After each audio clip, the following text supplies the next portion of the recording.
দিদি, ও দিদি, বাড়িতে আছো? হ্যাঁ আছি, বলো। আমাকে দুটো আলু দাও না। দিচ্ছি, দাঁড়াও। এই নাও।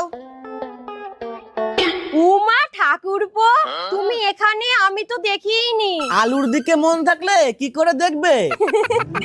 কেমন আছো? এতক্ষণ ভালো ছিলাম, এখন নেই। দিদি, বাড়িতে আছো? হ্যাঁ আছি, ভেতরে আসো। ও খাচ্ছো? বলছি একটু তরকারি দেবা, ভাত খাবো। দিচ্ছি।